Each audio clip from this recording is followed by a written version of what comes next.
Meu nome é Maiara, eu sou de São Paulo e eu moro em Mariana faz 4, 5 meses. Então, meu nome é Raquel, tenho 20 anos, sou de Rio Piracicaba, Minas Gerais. Eu me chamo Sara, eu tenho 25 anos, eu sou do interior de Minas, da cidade que chama Manhuaçu. Moro aqui em Mariana já tem quase 4 anos e eu sou estudante de economia. Meu nome é Cleo, tenho 22 anos, sou de Mariana, Minas Gerais. O meu nome é João Paulo, eu sou estudante de jornalismo da UFOP, moro aqui há uns 3 anos, né? E eu nasci numa cidadezinha do sul de Minas, que se chama Boa Esperança.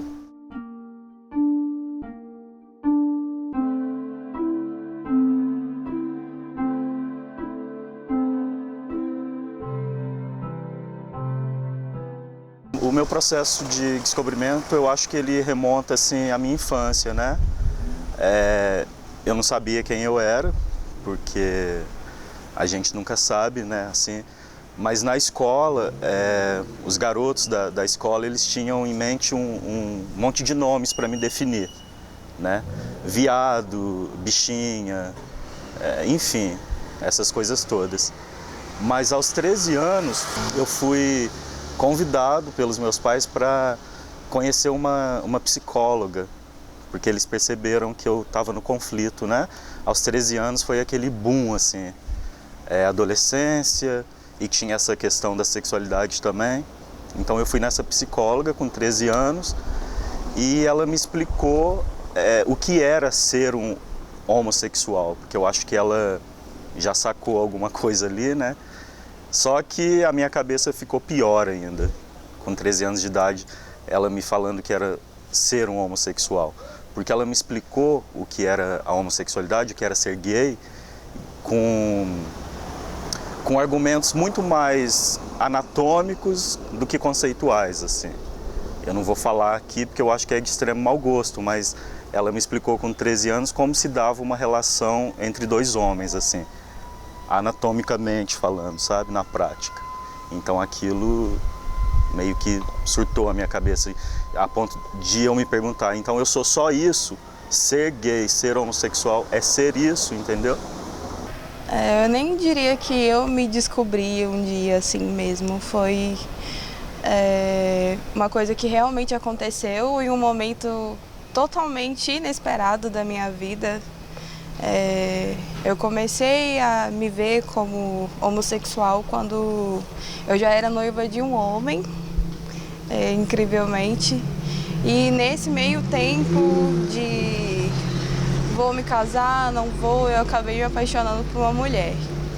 Então, foi um pouco complicado, porque minha cidade é muito pequena, o pessoal, a cabeça muito fechada mesmo. Então eu basicamente fui me assumir completamente só depois que eu fiz o primeiro semestre de letras em Vitória. Aí eu entrei lá no início de 2018, depois eu vim pra cá. Então eu fui me assumir assim completamente só depois que eu saí de casa mesmo. Na verdade, meu processo, eu sempre soube. Eu me assumi trans com 14 anos. Minha mãe pegou uma conversa minha, eu falando que eu tinha tido minha primeira experiência com um menino, mas foi só um beijo. E ela fez eu contar para a família inteira o que eu era, o que eu queria para minha vida.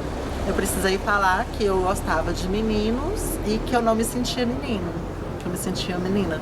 Eu era adolescente, a minha mãe sempre foi muito tranquila em relação às minhas descobertas e tudo. Então, eu já tive um olhar muito amplo, muito aberto em relação a essas identidades, a essas descobertas. Então, foi um processo natural, assim. Eu fui me descobrindo, me apaixonando por pessoas e sem muito colocar rótulos. E aí, com o tempo, eu fui descobrindo que existiam os rótulos, que existem as diferenças. Mas como eu estava num ambiente em que, exceto por parte da minha família, dos meus avós, que representam uma tradição e tudo, então eu não sabia muito bem que existiam tantos preconceitos e tal, porque eu estava num ambiente, os meus amigos, a minha mãe era muito tranquila em relação a isso. Eu tenho um amigo que ele é homem e ele fica com homens, mas ele simplesmente não acha importante ele se encaixar em alguma nomenclatura, sabe? Ele fala simplesmente que beijo é bom e ele gosta de beijar. E já pra mim, quando eu tava me assumindo, eu ficava muito pilhada em relação a isso, sabe? Eu sou lésbica, eu sou bi, o que é? Então, quando eu me descobri bi, foi libertador, assim, pra mim. Tem gente que fala, é muita sigla, mas todas essas siglas, elas são, assim, bem importantes. E a que é mais vista é o G, que é o gay, na verdade. Tipo, as pessoas cis, hétero, elas colocam como se tudo fosse gay. Como se, ele é gay. Olha pra mim, é gay. Mas não, na verdade é L, que é o lésbica, G do gay, B de bissexual, T de travesti, T de transexual e Q de queer. Não, tem o Q de queer, que é a pessoa estranha, e tem o I, que é a pessoa intersexo, que nasce com os dois gêneros. Você se auto-intitular como lésbica, como bi, pra mim é desnecessário mesmo, porque é uma construção constante, entendeu? Hoje eu me vejo assim, mas talvez aqui 2, 3 anos eu possa me ver como homem ou não, entendeu? No momento eu sou feliz como mulher, e é isso, ponto. Independente da minha sexualidade. Rótulo, eu acho que não é uma coisa bacana, assim. Eu acho que existem contextos, né, diferentes. Eu vou te dar um exemplo. No começo do movimento, né, ali na década de 60, eu acho que era muito importante alguns tipos de rótulo, porque naquele contexto, alguns gays podiam se autodeclarar bicha, viado, porque era uma forma até de resistência, porque se eles não o fizessem, outras pessoas o fariam. Então, melhor que fosse a gente. Eu não falo que eu sou heterossexual, eu não falo que eu sou bissexual, eu não falo que eu sou homossexual. Eu falo que eu posso me relacionar com pessoas. Mas eu entendo a necessidade de ter esses rótulos por conta de uma sociedade que foi imposta de uma forma eurocêntrica, patriarcal, e que os rótulos são necessários para que se chegue a um equilíbrio. Então eu não me coloco em nenhum rótulo, mas eu compreendo a necessidade desses rótulos. Hoje em dia eu lido com, não é bem rótulo, mas às vezes assim, eu tenho alguns amigos que são gays também, né, ou que fazem parte da sigla, que chegam para mim e falam, e aí João, seu viado, não sei o quê. Aí eu falo, oi bicha, tudo bem? Né? Eu acho que isso é extremamente saudável, assim. Eu acho que é perigoso quando outras pessoas que estão totalmente fora do contexto tentam fazer chacota com isso e brincar com isso, como já foi o caso de ter acontecido comigo algumas vezes aqui em Mariana. Aqui é um lugar que, tipo, por eu ter nascido aqui, é mais tranquilo. A minha vida inteira foi aqui, então as pessoas acabam, tipo, aceitando, mas é muita conversa, rola muita fofoca. A relação com minha família, assim, é a mais difícil e a pior possível, até hoje mesmo. É o lugar que eu menos me sinto em casa, é o lugar que eu mais sofro preconceito, que eu mais sou rechaçada até hoje, é dentro da minha própria casa. Minha mãe, quando ela descobriu que isso estava acontecendo, eu já morava sozinha em outra cidade, eu já era independente, saí de casa muito nova, com 18 anos.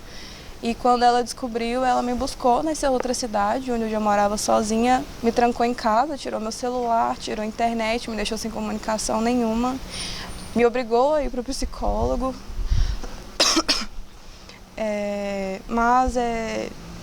Não sei, eu tentei me negar isso durante muito tempo por causa dela e por causa da minha família, entendeu? Mas nunca deu certo, assim, depois que eu vi que eu ia ser muito mais feliz, assim. Foi isso. E até hoje é uma relação muito difícil, eu ouço ameaças até hoje, todas as vezes que eu vou para casa. Eu saí daquela cidadezinha do interior e fui estudar em Santa Catarina, né? Eu fui fazer comunicação social, eu já me formei em publicidade e propaganda. E lá eu comecei a dar vazão, eu comecei a poder expressar com mais tranquilidade a minha sexualidade. Encontrei um outro rapaz, e a gente ficou casado por 6 anos, assim, o grande amor da minha vida. Inclusive ele esteve aqui o ano passado, assim, A gente teve que se afastar por outros motivos, mas eu acredito que a partir do momento que eu conheci ele, que a gente começou a viver uma vida comum, as coisas se tornaram muito mais fáceis, assim. Eu acho que o amor liberta, né? E foi a minha redenção, assim. Eu me sinto feliz com as conquistas que eu tenho fisicamente, igual. Hoje em dia eu tenho menos pelos no meu corpo do que antes. Hoje em dia meus seios são maiores, mas eu ainda quero mais. Eu ainda quero bem mais do que isso, na verdade. Na casa dos meus pais, eu cheguei com ele, mas ninguém falava o esposo do João, o marido do João, ou o namorado do João. Era sempre o amigo do João. Mas eu não tentava consertar isso, eu deixava.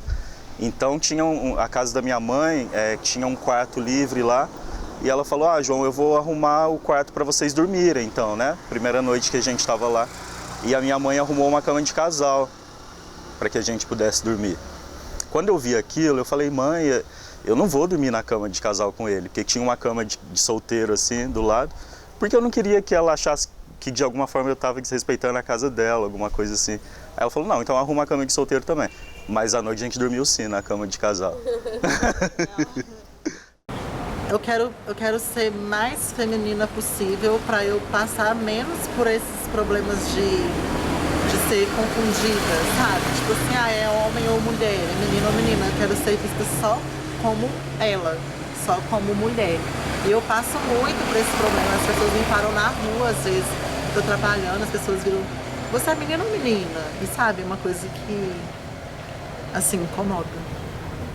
Eu tenho uma relação privilegiada, porque eu sou mulher, branca, então, como a minha primeira formação foi artes cênicas, dentro do meu meio, as pessoas sempre foram assim, agindo de forma natural em relação a isso.